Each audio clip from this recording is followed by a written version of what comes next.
The time between the already and the not yet wasn't intended to be comfortable. It was intended by God to be transformational. When I think about these two doctrines, the perseverance of saints and the glorification of saints, I always think they need to be put together. My hope is not in the fact that I will have the power to endure. I'm called to endure.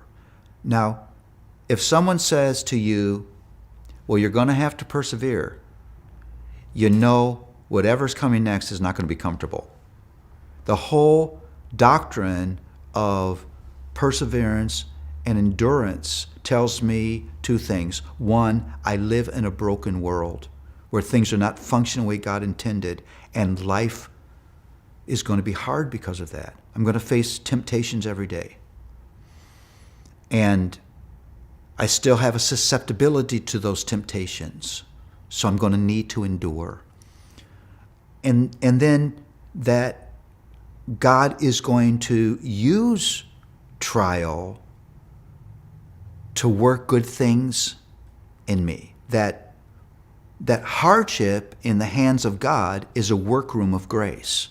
And it's not just that the world is messed up, it's that God uses that mess intentionally to move me along. And so I have to be perseverant. I have to commit myself to the hard work of godliness. I want to say this. A God-honoring life is hard work.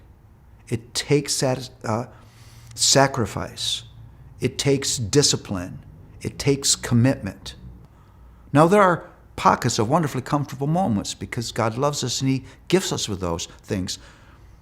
But the name of the game between when I come to know the Lord and I go home to be with Him, the name of the game is change. Heart and life change. And so that happens in a broken world. It happens in the midst of hardship.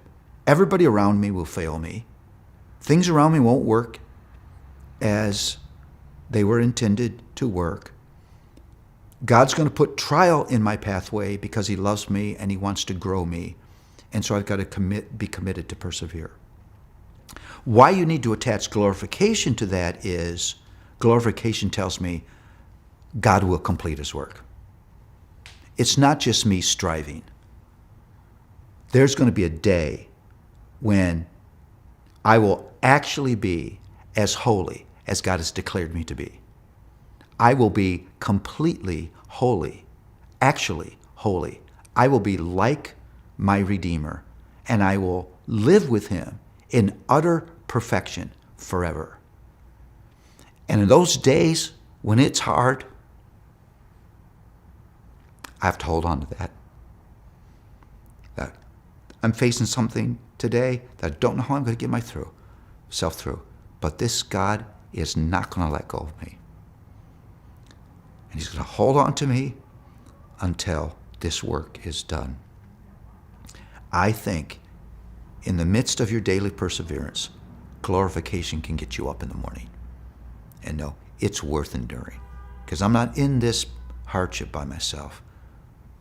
God is with me, and He will complete His work.